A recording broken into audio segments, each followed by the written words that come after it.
Happy Monday, and welcome into the PHNX Sun Devils show. I'm Anthony Totri. Back in the driver's seat, He's back. Erik Ruby was manning the ship while I was gone, and the boys are back today. We got DJ Jacob Franklin making all the magic happen behind the scenes. Guys, do us a favor. Hit that like button. Hit that subscribe button. Leave a 5-star review. Let us know what you like about the podcast. First off, shout out Erik Ruby for manning the ship. I know it's not always easy talking ASU athletics, especially when there's an ASU basketball game and they just kind of fall out flat, man. I think you did a phenomenal job. It was a good therapy session, man. Yeah. I went about 50 minutes of just straight Rant. vein popping out of my neck ranting on Saturday because, my God, that was awful. Yeah. I'm assuming that's where our one dislike is from, is somebody is still angry Yeah. already. Yeah, They're just in here just disliking because they're so sad about ASU basketball and the state of the program after getting absolutely whooped. Sharon, LTC in the chat, Sharon saying we're back in the fancy room today. We are back in studio. The reason most people don't know this, why we were actually working from home, is because Totri wasn't here. And is that what it was? We figured that if Anthony Totri is not able to grace us here in studio, why even come in the first place? There you go. So, there you go. That's why we're here. I was responsible for the internet issues for sure. He unplugged the Ethernet as he left. He clipped and it. with He us. just clipped it. Yeah. If I can't be here, then nobody can be here. That's fair. That's simple, That's man. fair. It's a toxic way to live, but sure, why not? Look, we're going to obviously talk ASU hoops. I know we each have some thoughts. We're going to talk on the hiring of the Arizona Wildcats' new athletic director. We've got our Pac-12 power rankings. But first, just a quick little recap. As it relates to the ball and bat sports, obviously Arizona State softball and baseball continued to start their seasons. Baseball for the first time really all year. They went 2-1 against Santa Clara. A really, really tough 13-14 loss on Sunday. They won 14-13 on Saturday, and then they won 11-6 on Friday, their season opener. One thing as it relates again to ASU baseball, it's just the pitching, man. The pitching already is irritating and frustrating. You cannot be giving up 27 runs in a span of 2 games to Santa Clara. It's just it's already going to be frustrating. I can feel it. They gave up 6 in game 1 too. It's not like it was an insignificant amount. Insignificant in the sense, though, that 27 followed the next 2 days. Right. So I'll take that. And that's the tough part, especially when the person who starts opening night is their first true freshman to start since 2006. Yeah. And he's the guy who gives up the least amount of runs, which is great in a vacuum. But then you go to the next 2 games, a 14-13 win and a 13-14 loss. You don't really usually see scores like that in back-to-back games, especially that close. But do we want to talk a little bit positive here? 11, 14, yeah, bats 13? Are juiced. They can hit the goddamn They'll ball. score. Isaiah Jackson Jackson's will handle hard. that. Yeah, they'll score. There's no doubt about that. That's such a good baseball name you too. can't be expected to Isaiah score 14 runs a night. No. Oh, no, you can't expect it, but the fact that they're at least able to do that and they're able to come out 2-1 after a weekend where you're basically giving up double-digit runs every single game, it's a brief positive, but the pitching, this schedule this year, and we talked about it a little bit on Friday, just previewing the season, and this is a brutal schedule for them, non-Pac-12, because last year the reason why they didn't get to make it in the postseason is because their schedule wasn't that strong and people use that against them. And now this year they're like, okay, we're going to schedule a lot of really good teams. There might be a 20-burger put up on this team at some point in the next couple of weeks, man. Yeah, I would really, really love if ASU baseball could just be like a full team this year, right? Last year was kind of the same thing. The pitching was off, especially the bullpen. And the bats were juiced all year long. So hopefully the pitching figures itself out. Moving to ASU softball, they had themselves a 3-2 weekend in the Littlewood Classic. They had a loss 3-4 to Cal State Fullerton. They beat Memphis 13-5. Mercy ruled them in 5 innings. They beat Illinois State 8-0. That was also a Mercy rule 5-inning game. They did lose to number 21 Virginia Tech 0-9. That was a Mercy rule game.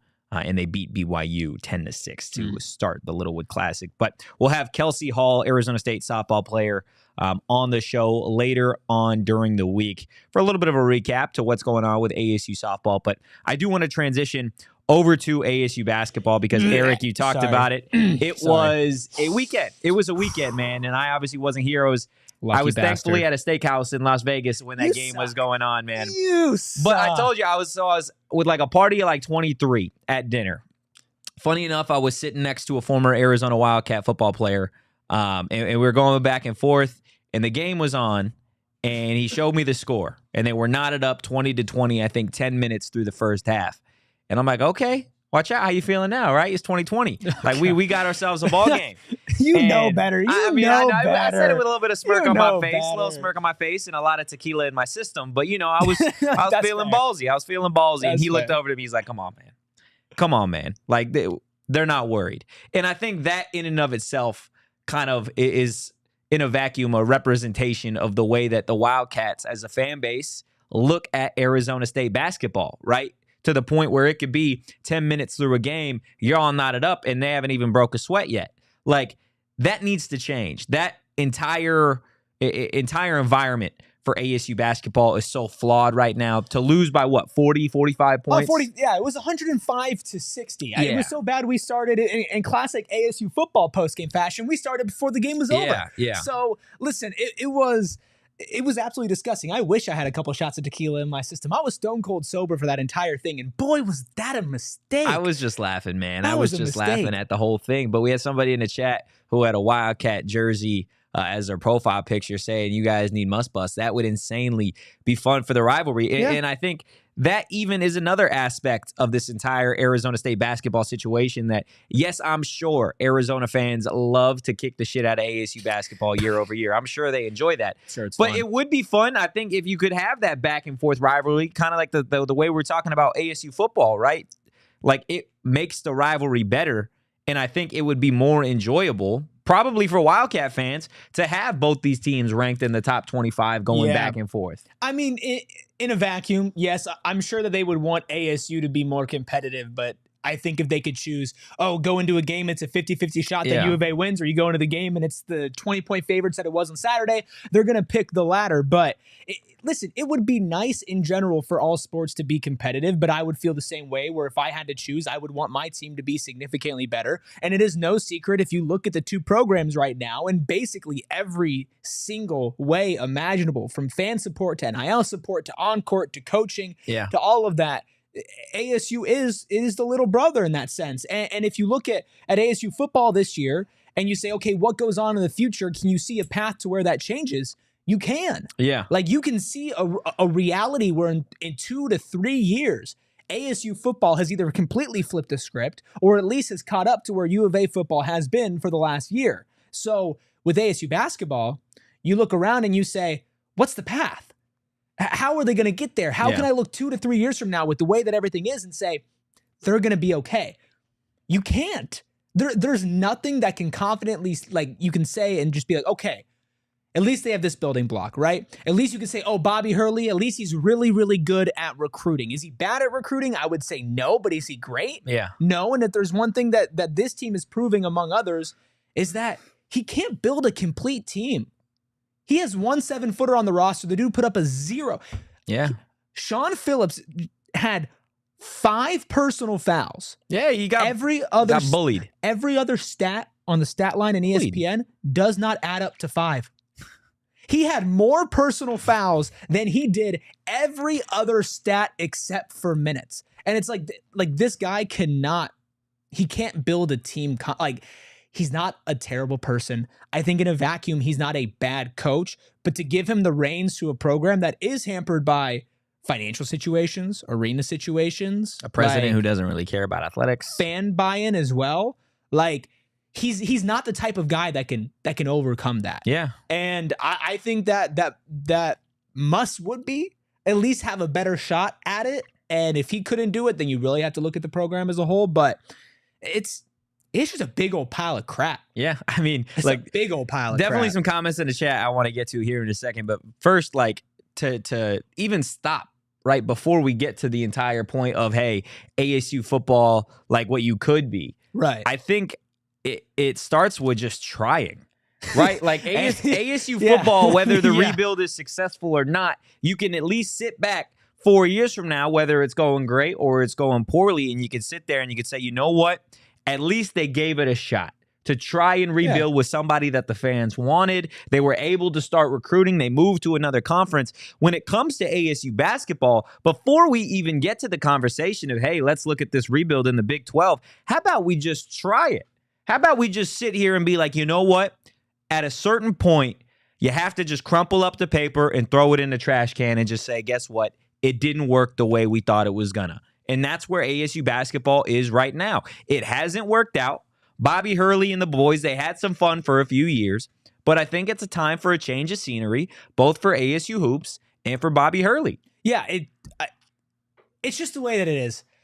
You would want it to work out a different way, and we have seen in certain moments that this team can click, right? Or that ASU basketball in general can reach heights that not a lot of coaches before Bobby have taken them to. I mean, we're talking about certain points in the season where ASU was in consideration to be one of the better teams in the pack, or even that one season in the country. Yeah. Right? But the problem is it's never been consistent. And he's had almost a decade.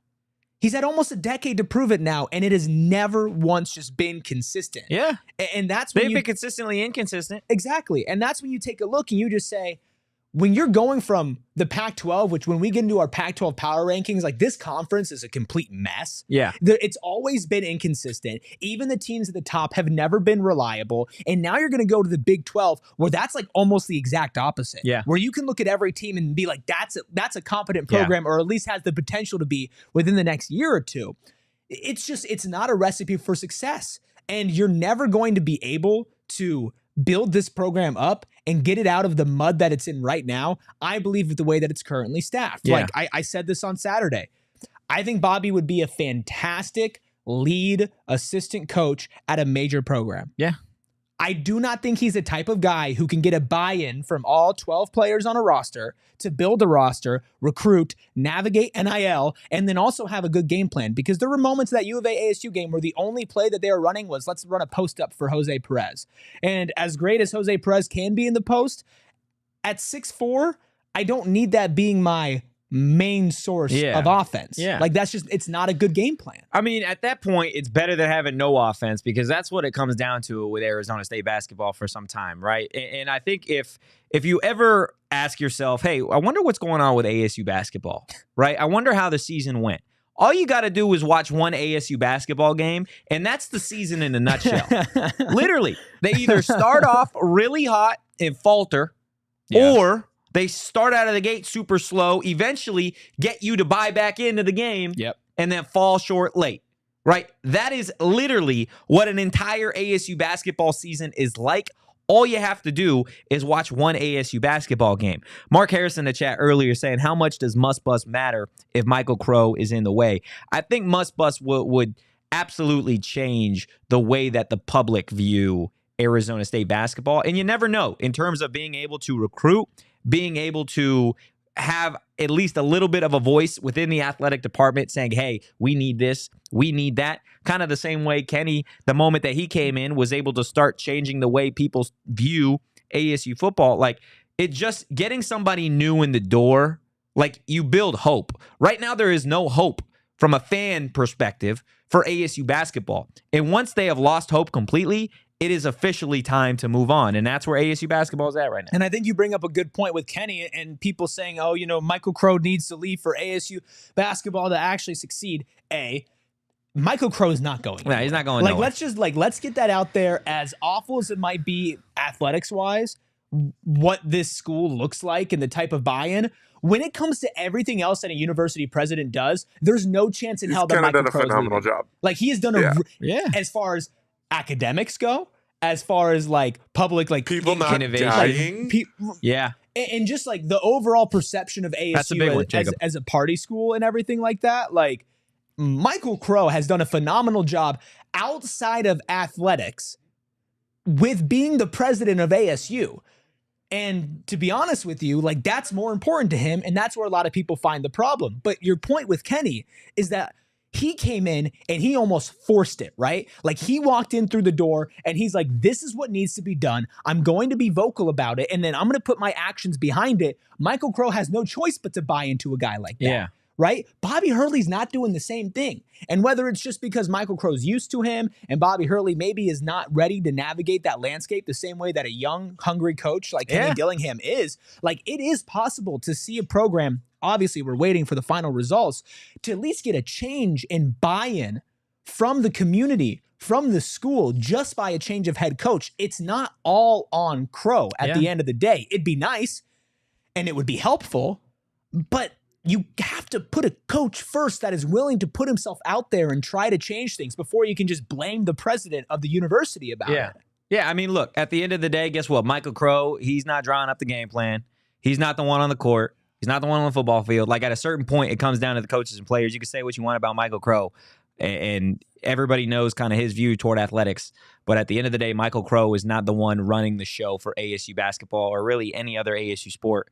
At a certain point, the blame, the same way that the success would fall on the players and the coaches, is the same way that the failures have to kind of add up as well. Jervis in the chat, a U of A guy saying, I do want to see ASU basketball competitive, though. Was talking earlier just about how enjoyable it would be to see these two teams in the top 25 going at it. I know we talked about it when the football teams were leading up to the Territorial Cup, like the importance of both these programs being relevant at the time of the rivalry game is huge, right? It's huge for the fan buy-in. It's huge for recruiting. It's huge for every aspect of Arizona State athletics. And when it comes to ASU basketball, like, you could say what you want about ASU baseball. You could say what you want about softball, like every other sport. They're competitive in those games. Yeah. More times than not, they beat Arizona when it comes to those rivalry games. But for ASU basketball, it has always been like, you've always been the little brother. You've always been the little brother getting bullied game after game after game against Arizona, outside of the one game last year where Des Cambridge hit the half-court buzzer beater and it went nuts. And there was some talk about that last week. Yeah. It's from our own Damon Dog talking about people celebrating that win. I mean, like, to be honest, celebrating that win is still like, it's still little brother energy when it comes to basketball. And you're probably not going to be able to catch where U of A is. Like, you're not going to be. You don't need to, though. You're not going to be top 5 in the nation. But you don't need to. No, you don't. And that's the thing is, like, if you even just look at the game on Saturday, through the first 8 minutes of the game where it was actually competitive and they were going at each other, and like there was this fire within ASU on the road, and then you heard McHale get louder. You heard them get more into it, and these U of A players, they kind of like took it up to the next level. ASU didn't have that next level to get to. In fact, they dropped down a level. But when it's close, when it's a fight, when both teams have to sweat, like, the game just means more. No, you're absolutely right. And it doesn't have to be, oh my gosh, it's a 50-50 shot who wins, but it's like, okay, U of A is a 7-point favorite. U of A is a 5-point favorite. I'll take it. Not a 20-point favorite and then winning the game by 45 points. Like, it's truly pathetic. Like, we don't want to see that. Nobody wants to go to those games. Yeah. And like, now it's like, the only reason you want to go to the next game is because of our takeover. But like, it is sad. It's truly sad. And in the future, I imagine, right? Like, you get a new coach in here, you give him a couple years, whether it's must or not, like, you give him a couple years to build. And then you say, okay, like, all the buy-in from the community comes in after that. And if the buy-in from the community comes, the buy-in from the players comes, and from the head coach first, the university will have no choice but to put money into them. Like, look at ASU hockey. Yeah. Like, ASU hockey, it was, oh, wow, this is a program on the rise. Oh, wow, they're moving through the ranks. Okay, we need to take them seriously. Now the community comes in, funds a new arena for them, and now the entire university's behind them. Like, what comes first, the chicken or the egg? I don't care. Just be one of them. Just be the thing that comes first. Something needs to come first. And then we'll figure it out. And eventually, like, down the road, like, we can figure out, okay, are we getting enough NIL money? Are the facilities good? It's like, none of that stuff is happening if you look at what happens on the court on Saturday and you're like, oh, okay. Like, who the hell's going to look at that team and want to invest? Yeah. Nobody. I wouldn't.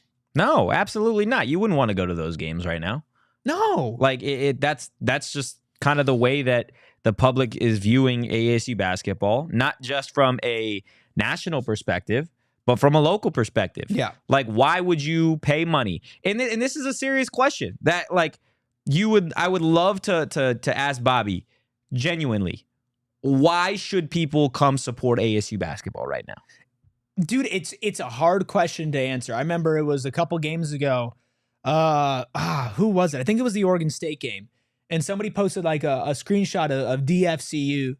Oh, not DFCU, Desert Financial Arena. And they're like, so many tickets available, like, come support. You know, they won the last game, and Frankie Collins is a couple steals away from making history. Yeah. That can't be your whole selling point to get really people in the arena. It really can't. And look, we are big on this show, like, obviously supporting Arizona State athletics and talking about it every single day. But you have to be realistic. You're right. At a certain point, you do have to say, like, enough is enough, and there's got to be some sort of product on the court, on the field, on the ice to warrant people spending time, spending money to go to those games. And right now, ASU basketball, aside from Frankie Collins chasing ASU basketball history, like, that really is all there is as a sell. It's the single season steals record, but no casual fan's going to be like, ooh, he's catching Fat Lever. Like, I care about that. I care about Fat Lever, but like Joe Schmo, who's a sophomore in Tempe, who's deciding whether or not he wants to go to a basketball game on a Wednesday night, could have give less of a crap. You got to get the student spot back in. I don't blame them. And listen, if you want to go to an ASU game, you probably don't want to pay a lot of money, and that's why our friends at Game Time are here to help you out, because you can get last minute tickets at really good prices. Now, listen, I hate spending money. All right, I'm gonna be honest with you. That's valid, man. I ain't got it like that, so I hate spending it like that, but I love going to live events. Like, there's truly nothing like going to a sporting event, going to a music event, even the theater event, which you can now get with Game Time as well. But the tickets just are so dang expensive. But Game Time is the place to get past that. And right now, you can use code PHNX for $20 off your first purchase. So not only can you get last minute tickets for a very cheap price, you can also get $20 off that price. Hell, they might pay you to go to an ASU game at this point. Listen, some terms do apply. You download the Game Time app, create an account, redeem code PHNX, get your $20 off. It is super easy. It's the lowest price, last minute, guaranteed. You got to check them out if you're trying to go to a game, a concert, or really any live event in general. Dude, I'm so excited. I got Drake tickets for next month in San Antonio. Jeez. Shout out Game Time for just literally the best prices. And that's a big event, dude. Like, we're not talking about you get your buy-in for like a very low level event and it's a cheap ticket. Like, you get some of the big boys. I'm excited, man. Absolutely excited. Look, I was really excited when we got the message in Slack saying, hey guys, we can be in studio today. We got the internet up and running. And mainly because when I work from home, then I'm in basketball shorts, flip-flops, all those things, and I'm not going to go out there. I know, slides, not flip-flops. Don't come at me like that, okay? And it was when Jacob said, hey, we can go in studio if we want. I said, beautiful. I'm going to head out, stop at Circle K, get myself a Gatorade, still recovering because of that trip to Las Vegas.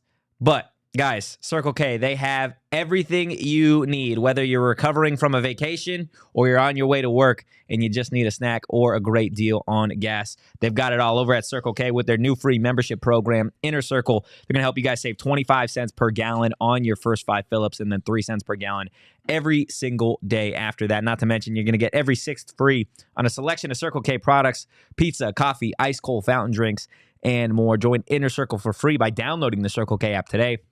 Terms and conditions apply at participating locations. Visit CircleK.com for details. Short Bus, are you going to Media Day in Vegas? Yeah, I don't know if you saw Big 12 Media Day for football is going to be at Allegiant Stadium. So I imagine we will be going to that here in just a few short months. So definitely looking forward to that. I'm looking forward to just football being back, college football. I think we've only been one Sunday without NFL football, and I'm already like, okay. You're just walking around your apartment scratching. You're like, oh, man. When's kickoff? I need Harbaugh. We got 194 days until Arizona State kicks off. Okay, not bad. 194 days till Arizona State kicks off. I know Gerald over here in the office is just chomping at the bit to sport his maroon and gold and watch ASU take it to Wyoming. I know that's exactly what he's looking forward to. But let's go ahead, shift gears just a tad, because Arizona, obviously, they were in the news a little bit today. Just a tad. Sounds like the Wildcats have their new athletic director, And I'm going to be totally honest with you. I didn't see this one coming, okay? And I don't think a lot of Wildcat fans saw it coming either. They are expected to hire Missouri Athletic Director Desireé Reed-Francois. She was at Missouri last few years, expected to agree on a 5-year deal to head down to Tucson and be the Wildcats' next athletic director. Just initial thoughts on, I guess, Desireé herself, and then also just Arizona getting their AD prior to Arizona State. You know, this just proves that, you know, Arizona athletics, you know, they're not thinking about it the right way. They're not taking their time. You know, they're not being as thorough as ASU is in their athletic director search. You know, they're rushing into it. You know, I would much rather have an athletic department that takes like 5-6 years to hire an athletic director, because that way I know that they really did it right. And you just can't say that with the University of Arizona. No, I mean, it's a fine hire. Yeah, I'm messing around. It's a little sad now that ASU has been looking for an athletic director for that long. I will say, though, I was producing the beginning of the Wildcat show before we came on here with Mike Luke, Jason Shear, and they were saying that this was a surprise. Neither of them really saw this coming. They expected it to be Erica Barnes, who already works in the athletic department over there, and they also didn't expect it to be this quick. Yeah. But you know, they're bringing her in mainly for financial reasons. All of their does Arizona have financial issues? As far as I'm aware, yes. Oh, okay. Interesting. But you know, they already made their major football hire. They don't have a basketball coach that's going major anywhere. Football hire. I mean, it's a major hire. You had to replace Jed Fish. I didn't say they did major hire. I'm not saying they did the best job. They put duct tape on it. They did put some duct tape on it, but I mean, it's fine. I'm sure she's gonna do a fine job. She has a good track record. Apparently, all the reports about her are good. But I don't really have like the most takes. It's more just like, okay, ASU like win, but it's probably not gonna be anytime soon. Like we're probably gonna be looking at the summer, you know, in between football season actually starting, basketball season ending. Like that's, I mean, you would hope, when that's gonna happen. But you know, it's.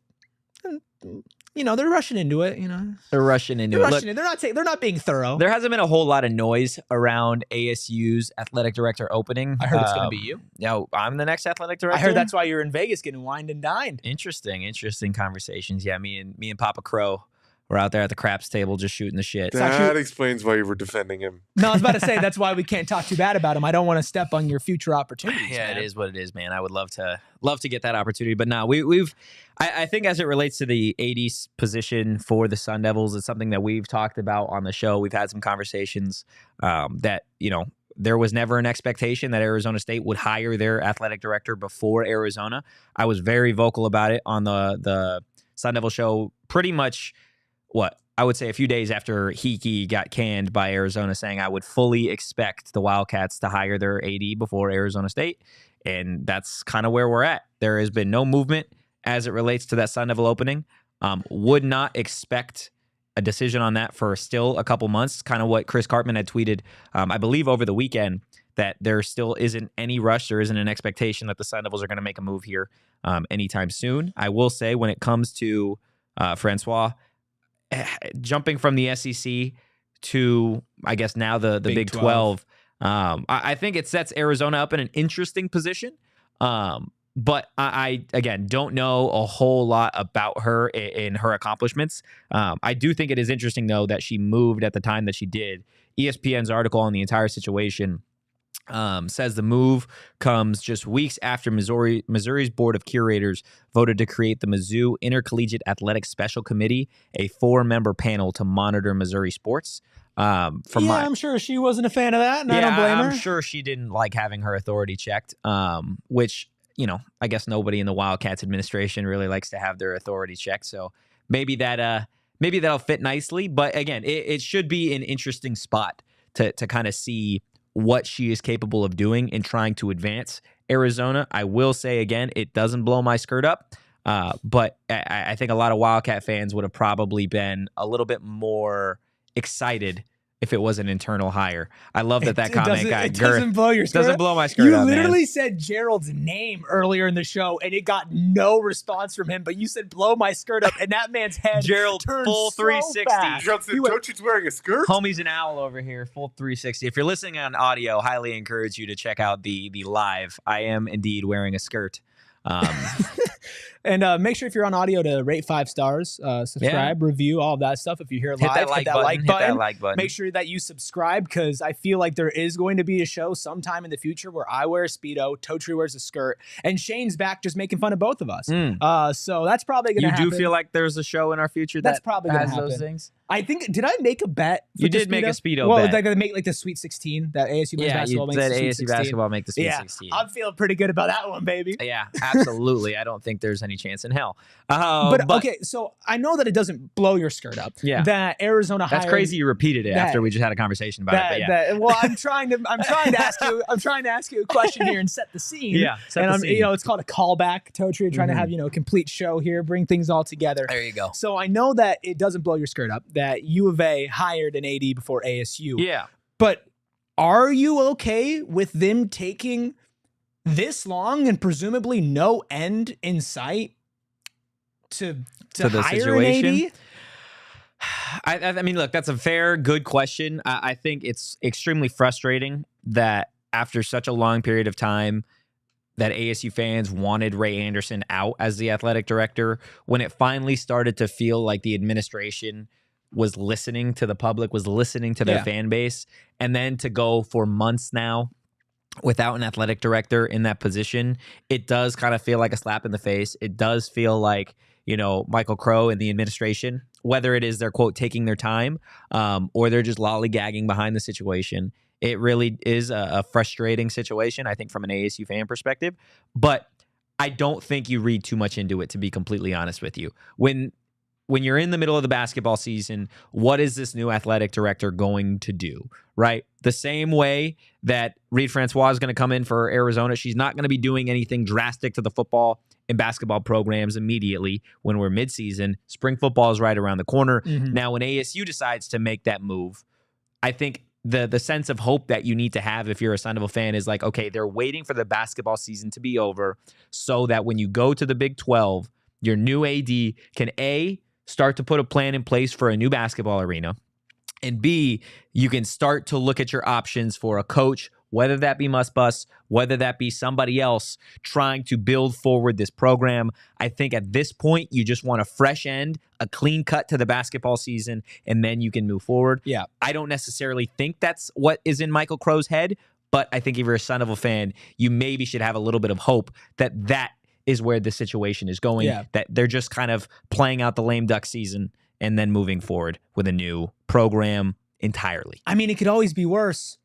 Could it? Ray Anderson could still be the athletic director at Arizona State University. Yeah, he could be. Like, as shitty as this is, and is it kind of not embarrassing, I guess? Like, in the grand scheme of things, really, like, what does it matter right now? Like, would things really be that different if they hired somebody a month ago? No, we'd still be sitting here talking about ASU getting whooped by 45 points to the University of Arizona. We would still be just as excited about ASU football, like baseball, softball, gymnastics, like all of that, like wrestling. That's all going to be going the same right now. Like, really, it's the process of it does not matter as much. Sharon in the chat basically has it spot on. It's the result. Yeah. Right? Like, if all of this leads up and then they hire somebody where you take a step back and you go, really?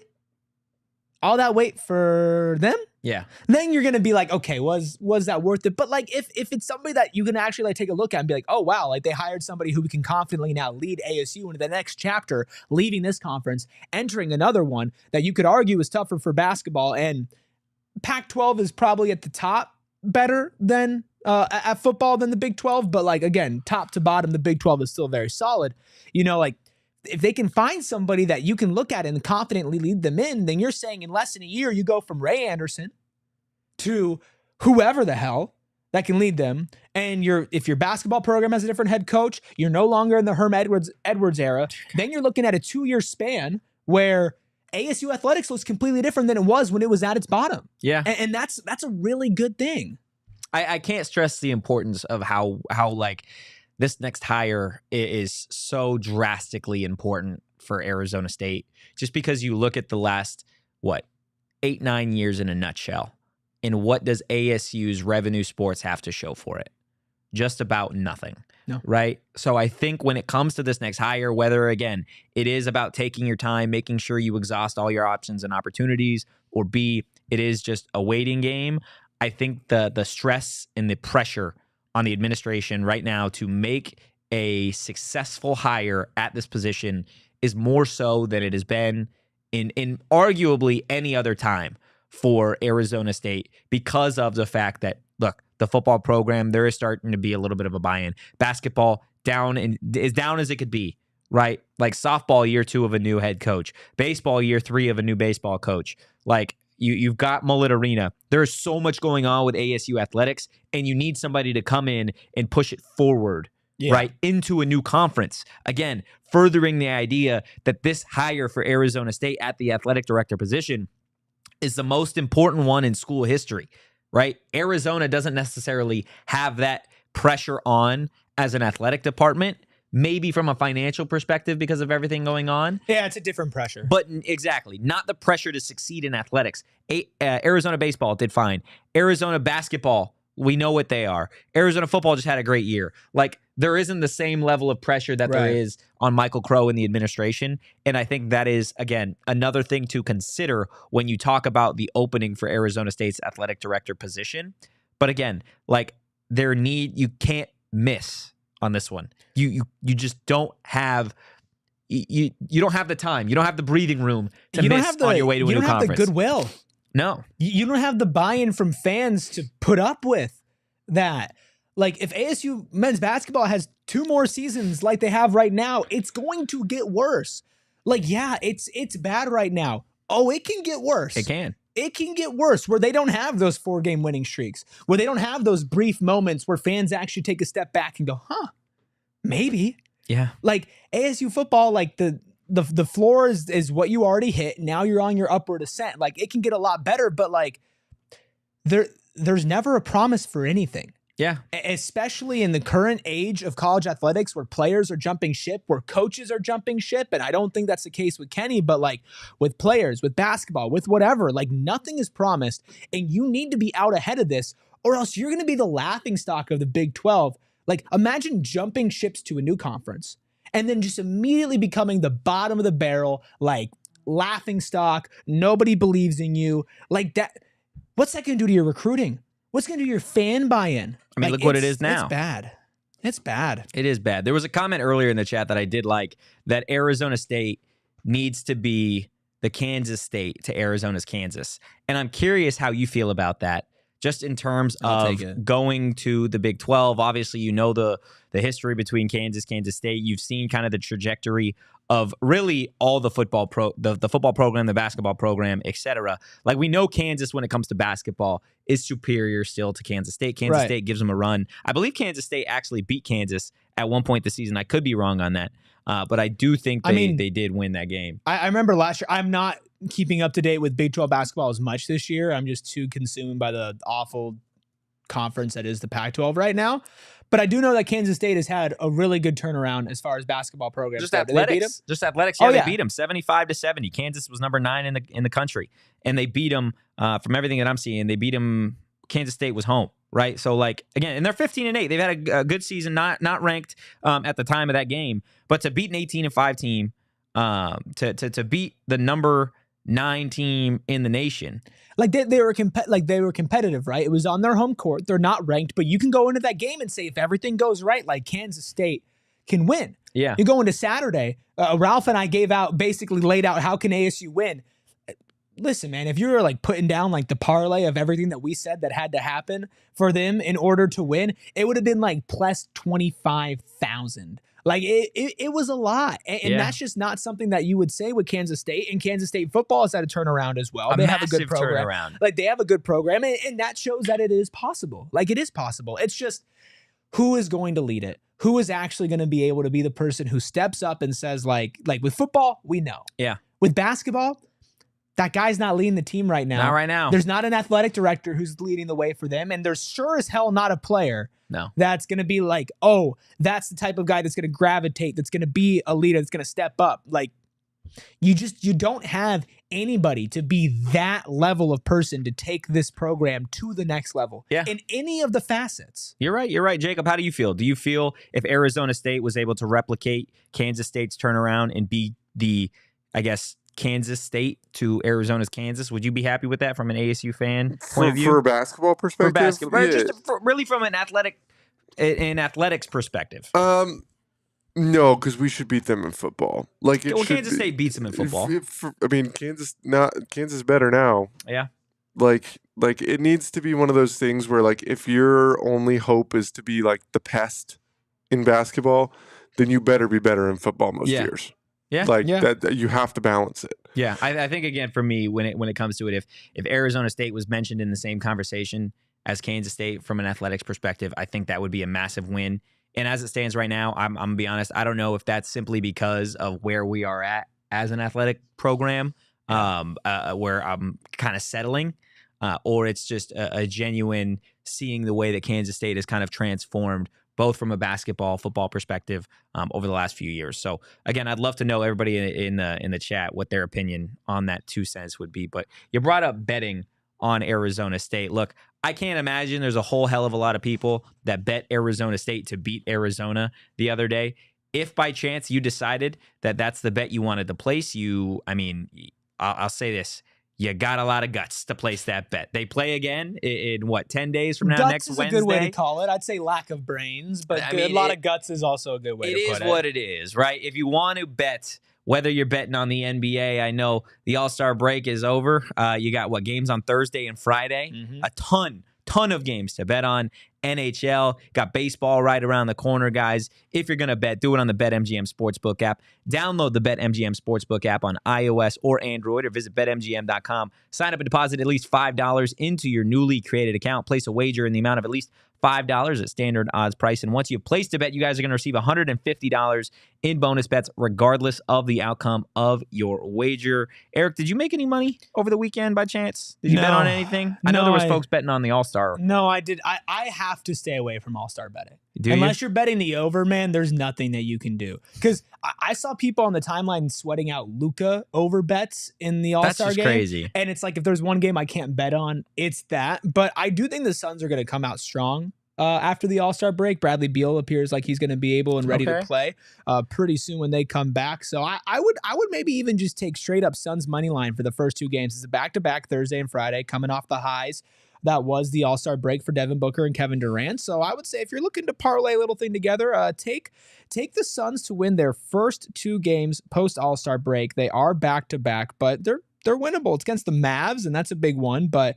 again, Luka's probably going to have a couple extra pounds from the week off, and then you got the Rockets, which is definitely a winnable game. So oh my goodness, have those back-to-back wins. I think Suns will start off strong. I like it. Phoenix Suns back-to-back wins. Our PHNX Sun Devils parlay picks on the BetMGM Sportsbook app, guys. Just to recap, sign up for BetMGM. Use that bonus code PHNX and place your first BetMGM Sportsbook wager through BetMGM Sportsbook mobile app for at least $5, and you will receive $150 instantly in additional winnings, regardless of your wager's outcome. Check out the show notes for full details, and now listen to Damon talk about the disclaimer. Gambling problem? Call 1-800-GAMBLER. Available in the U.S. Call 877-8-HOPE-NY or text HOPE-NY 467-369 New York. Call 1-800-327-5050 Massachusetts. 21 plus to wager. Please gamble responsibly. Call 1-800-NEXT-STEP Arizona. 1-800-BETS-OFF Iowa. 1-800-270-7117 for confidential help Michigan. 1-800-981-0023 Puerto Rico in partnership with Kansas Crossing Casino and Hotel. Visit BetMGM.com for terms. This promotional offer is not available in New York, Nevada, Ontario, or Puerto Rico. Or Puerto Rico. Oh, Puerto Rico. All right. Which just makes no sense why Espo says get stuffed Ontario, because it's it's not Ontario anymore. No, it's not Puerto Rico. Yeah, but what do you got against Puerto Rico? But why does he say get stuffed Ontario? It makes no sense. Ontario. It's just earlier, doesn't it? Yeah, but that kind of makes the joke not as funny. Thing. It's a beef thing. It's funny? Not about where it is in the read. I could probably almost guarantee you that the Wildcat show just ended. Can almost guarantee you. Oh no, I'm sure. No, it's been over for a minute. It's been over for a minute. I could tell you when it ended. You guys talk for a second. Okay, thanks, Jacob. Talking for a second. Thanks, Jacob. Stall for 25 minutes ago. 25 minutes ago. Okay, well that's why. Valid.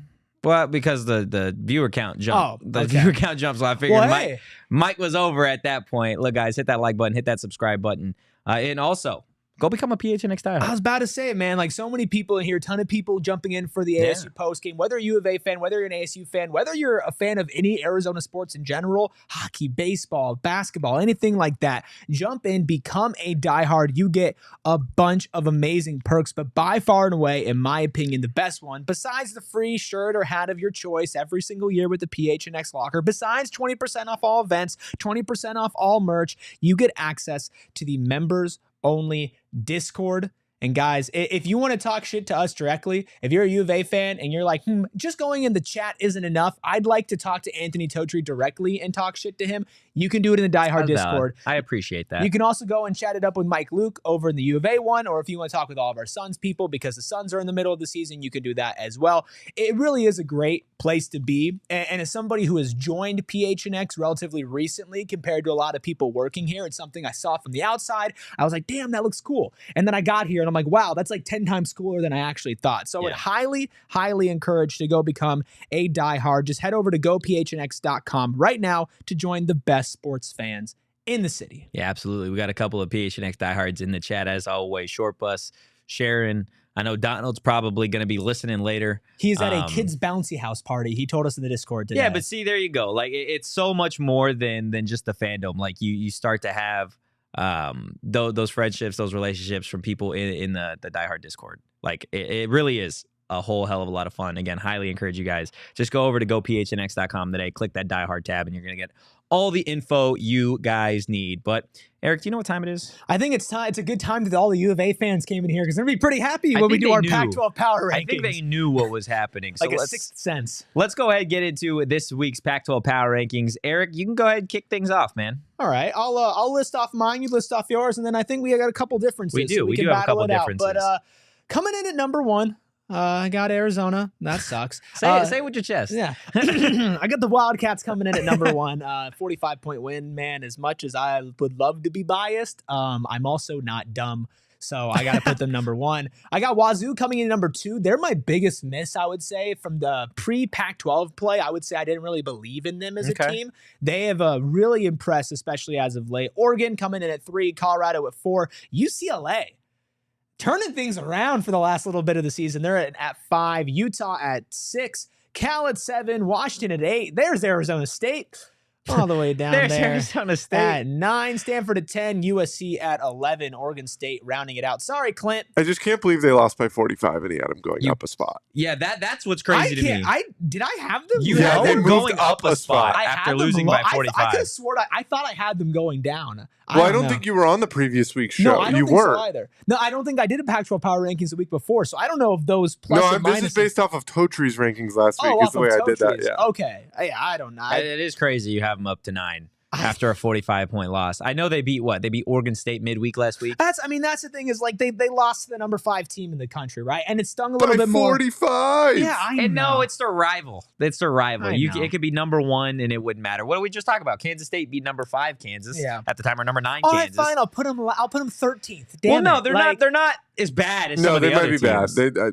They're not the worst team in the conference. They're not the worst team in the conference. Look, let's go ahead. This is my Pac-12 power rankings this week. I'm with you, Eric. We've got the Arizona Wildcats atop the conference, far and away the best team here. Washington State, second week in a row that they are my number 2 team, similar to you.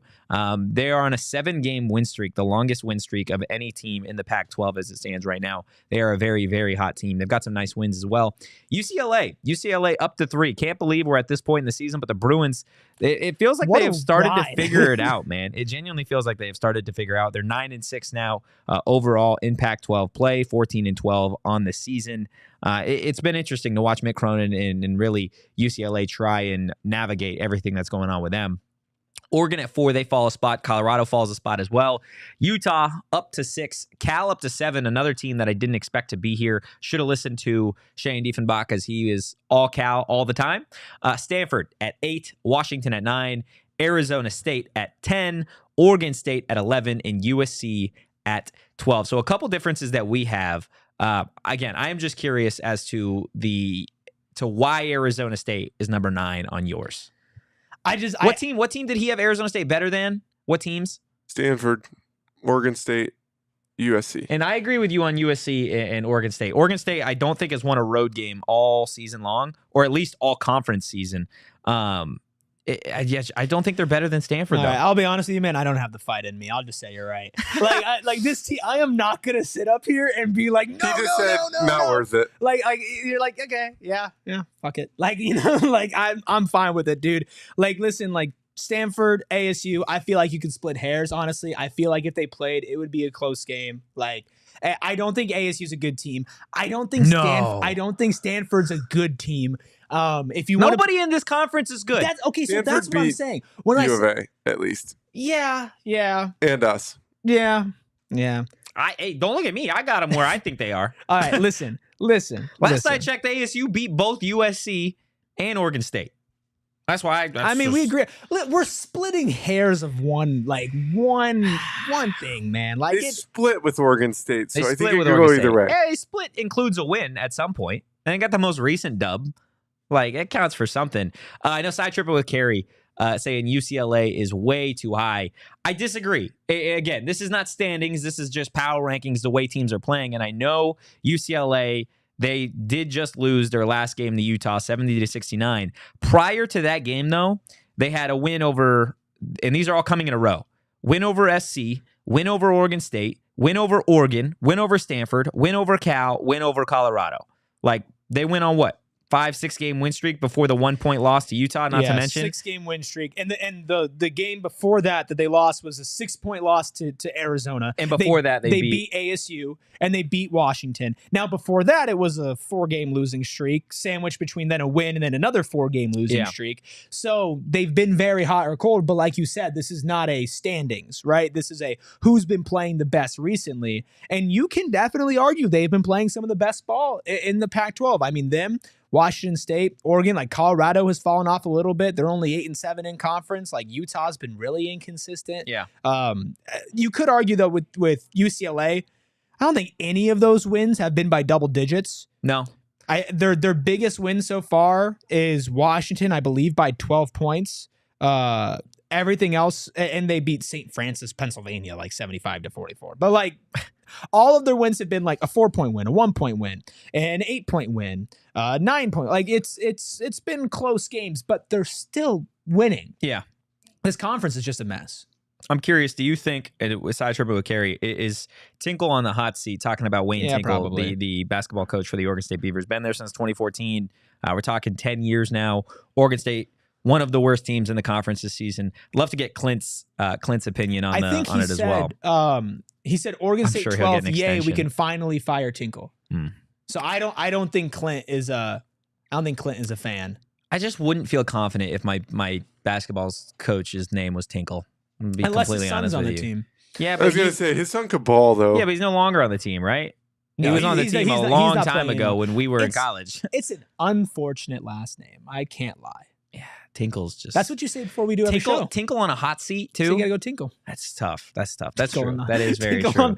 Tinkle on the hot seat. Tinkle's on the hot wild seat. Sentence. Yeah, man. See, that's just this is Pac-12 basketball, baby. Yeah, it is. Look, somebody in the chat earlier was talking about the athletic director position. They said, I'll be the athletic director. You'd be the assistant AD, and Shane would be the men's basketball coach. How do you feel about that? Shane would point shave like nobody that has ever point shaved before. Actually, I guess there have been some people who have point shaved before. At ASU. But I definitely feel like if anybody could not be trusted to be in charge of a college basketball team, nothing against, like, he'd probably be like, smart enough to do it, but then he'd be too smart to be like, what if I take the under? He'd be too smart for his own good. Yeah, he'd be like, what if I take the under? He's like, Frankie, I have the over on steals. I don't care if you foul out. Like, I need you to go hard. Damn. Right? Alonzo Gaffney, I have the over on 3-pointers attempted. I need you to launch it with hell. Maybe that's what Bobby was doing for the first couple of games of Pac-12 play. But I would not trust Shane Diefenbach to coach any team. Like, that would be corruption galore. Yeah. We'd have a good time, though. Oh, we'd have an absolute blast. Guys, that's going to do it for our Pac-12 Power Rankings. Head to the comments. Hit that like button. Let us know what you think. Look, a lot of the conversation as it relates to ASU hoops obviously has to do with the arena. The arena itself, not great. I will say, though, the partner, Desert Financial, phenomenal partner. We always talk about BetMGM and how you guys can make some money. Well, when you make some money, you're going to need a place to put it. Desert Financial is the place for you guys. They've been doing it for more than 84 years. They've been Arizona's largest, most trusted local credit union, dedicated to creating exceptional experiences by giving back to the community and providing financial solutions that make lives better. You were always talking about how much you use Desert Financial, the only bank that you've used for some time now. I was there over the weekend, man. I went in. I was like, I got to deposit some money. And so I go in and I don't realize that it's actually like 15 minutes before they close because it closed early on Saturdays. And I'm usually not that guy who likes to go in late because I've worked in places where people have come in and like not cared about time. I'm like, but I'm already here.